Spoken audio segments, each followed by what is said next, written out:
Hello, bachcho, let's read the question. The question says two resistances R1 and R2 are made of different materials.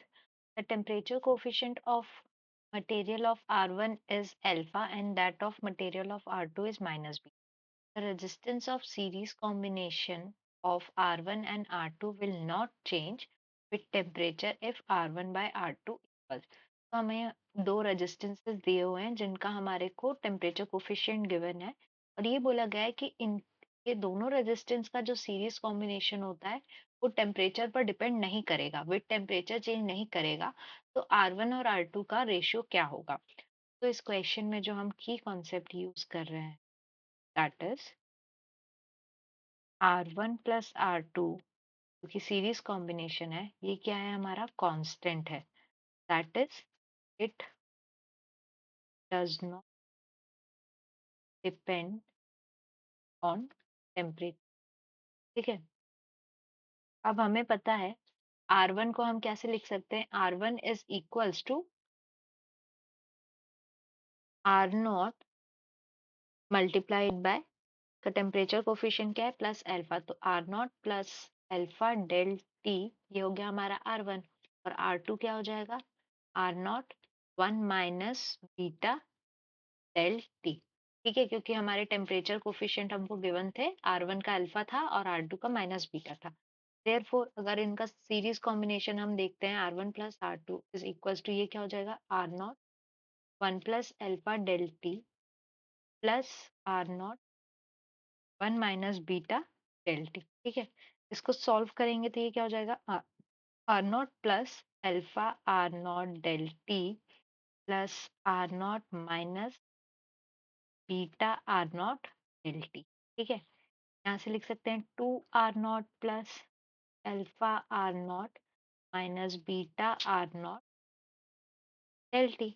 अब देखिए यहाँ पर जो ये del T वाला हमारे पास टर्म दिया हुआ है, ये क्या कर रहा है R1 प्लस R2 को टेम्परेचर डिपेंडेंट बता रहा है।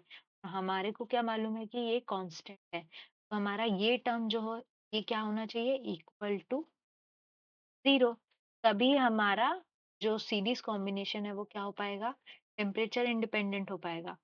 तो यहाँ पे हम लिख सकते हैं for R1 plus R2 to be independent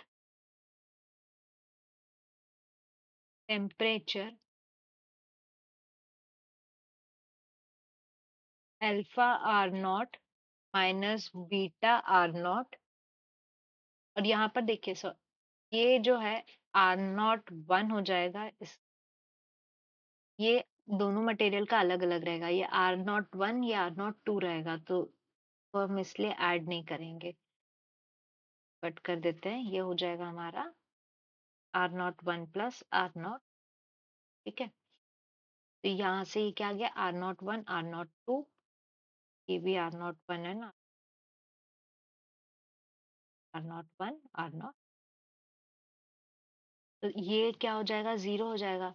यहाँ से R0 1 alpha is equals to beta R0 2, R0 1 divided by R0 2 क्या हो गया हमारा beta divided by alpha, and this is equals to R1 divided by R2। ठीक है, इस case में जब हमारा R1 divided by R2 is equals to beta divided by alpha होगा, 1 divided by R2 is equals to divided by alpha, तब हमारा जो सीरीज कॉम्बिनेशन है वो टेम्परेचर इंडिपेंडेंट रहेगा। तो ये रिलेशन हो गया हमारा रिक्वायर्ड आंसर। तो ऑप्शन अगर हम चेक करें तो ऑप्शन क्या आ जाएगा, correct option is option D, answer is option D.